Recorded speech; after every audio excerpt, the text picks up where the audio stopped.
Terima kasih masih di Sapa Indonesia Pagi bersama saya Mario Sarong. Saudara, rakit darurat yang membawa rombongan Wakil Gubernur Aceh Fatliullah saat menyeberangi sungai terbalik. Peristiwa terjadi saat rombongan akan meninjau masyarakat di daerah Pame Aceh, Tengah Aceh.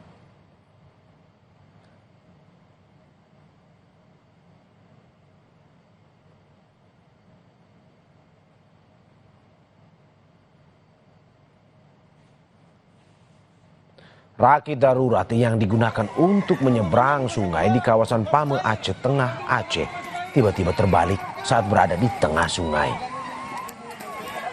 Diduga rakit dari papan kayu dan drum ini kehilangan keseimbangan ketika dinaiki rombongan Wakil Gubernur Aceh. Tak ada yang terluka akibat peristiwa ini. Wakil Gubernur Fatliullah beserta rombongan dapat tiba di lokasi Pame dengan selamat.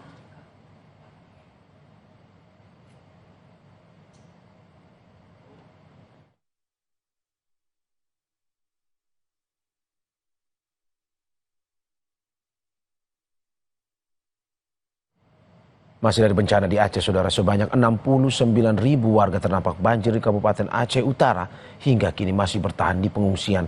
Badan Nasional Penanggulangan Bencana terus menyalurkan bantuan tenda layak huni ke sejumlah titik pengungsian. Bantuan yang disalurkan berupa 50 unit tenda keluarga serta 1 set tenda pengungsian dengan standar kelayakan yang aman dan memadai bagi para pengungsi. Selain tenda, BNPB juga menyalurkan bantuan pendukung lainnya, diantaranya 24 unit kasur lipat, 60 matras, 20 kotak perlengkapan medis, serta 1 unit mesin air lengkap dengan perlengkapannya. Di desa ini sekitar 100 rumah warga mengalami kerusakan berat dan tidak dapat dihuni akibat banjir bandang yang menerjang kawasan tersebut pada akhir November lalu. Hingga saat ini di Kabupaten Aceh Utara tercatat sebanyak 69.115 jiwa masih mengungsi dan bertahan di tenda-tenda darurat. Oh ya, kurang sekali, minim sekali. Nah, contohnya itu. Ya. Terpas adanya. Ya, apa adanya, tenda biasa beli, ada orang yang kasih, ya buat terus tenda. Nah, kami harap kepada pemerintah, mudah-mudahan ya harus dikasih lagi lah. Sekitar 100 lagi lah, gitulah.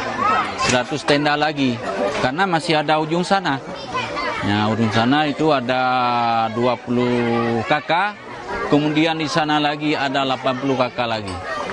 Nah, karena orang itu hancur rumahnya. Sementara itu, lebih dari 3.000 rumah hilang diterjang banjir bandang di Aceh Utara sejak akhir November lalu. Salah satu wilayah terdampak paling parah yakni Desa Kede Bungkah di Kecamatan Muara Batu. Di desa ini sekitar 96 rumah warga hilang serta 211 lainnya hancur dan rusak berat. Banjir juga merusak jalur rel kereta api yang melewati Desa Kede Bungkah dan akses antar dusun pun terputus. Hingga kini 311 keluarga di desa mengungsi. Pemerintah desa memprediksi kondisi ini akan tetap berlangsung selama 6 bulan ke depan sambil menanti bantuan untuk tempat tinggal.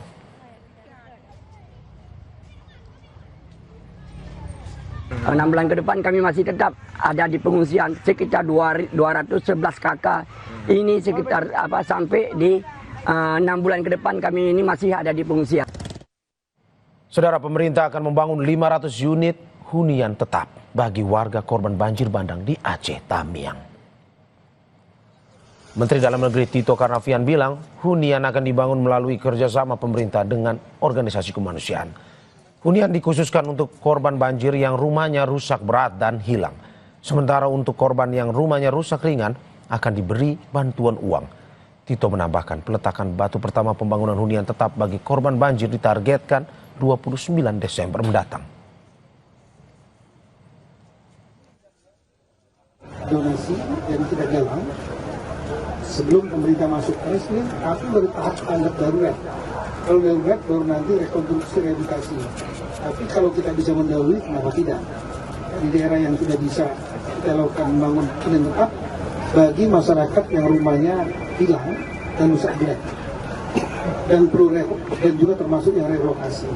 Kalau yang ringan dan sedang itu nanti akan diberikan bantuan agar setelah dapat datanya, mereka akan diberikan bantuan uang, mereka pulang bisa untuk melakukan bersih dan menyiapkan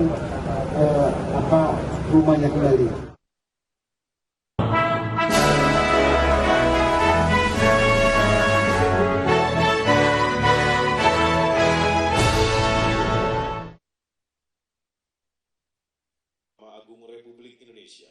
Mahkamah Agung RI melalui Ditjen Badan Peradilan Umum menyerahkan penghargaan Abhinaya Upanggawisesa tahun 2025.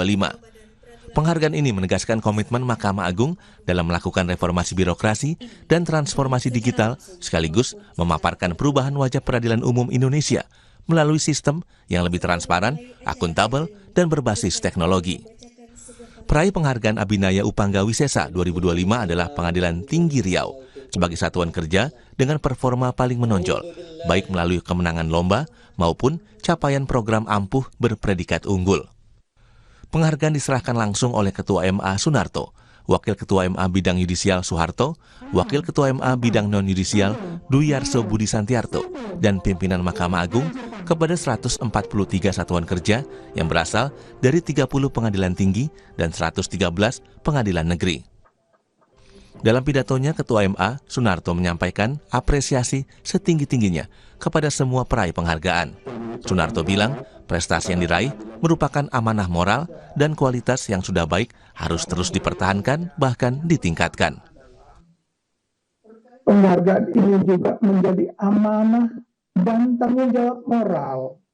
Masyarakat menilai kinerja pengadilan bukan hanya dari gedungnya, tetapi dari keadilan yang mereka rasakan.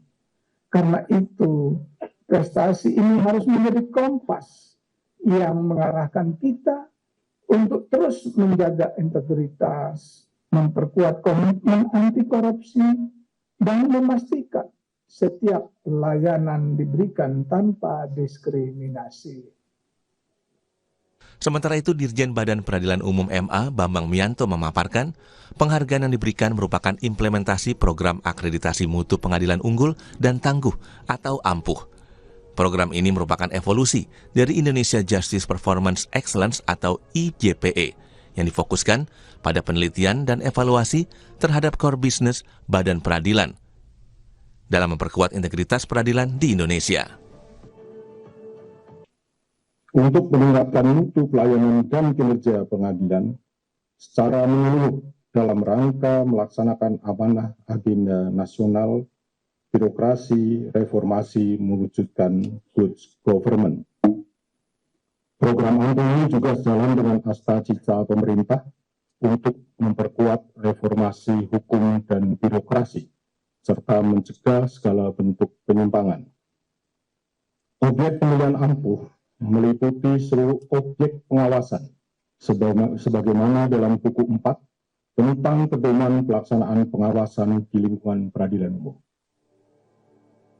Selain penghargaan, Ditjen Badilum meluncurkan 4 aplikasi inovatif yang dirancang untuk menjawab keluhan masyarakat pencari keadilan. Antara lain, aplikasi Patuh, aplikasi yang memberikan kepastian jadwal sidang agar tepat waktu dan menjunjung nilai humanis. Aplikasi e-eksaminasi, aplikasi yang digunakan untuk mengevaluasi dan mengawasi kualitas putusan hakim demi menjaga profesionalisme. Aplikasi Empati, platform penanganan pengaduan yang memungkinkan pimpinan pengadilan merespons kritik dan saran masyarakat secara cepat dan transparan. Dan aplikasi e-Bimantara, aplikasi yang mendukung transparansi dan akuntabilitas dalam pengelolaan biaya mutasi aparatur peradilan.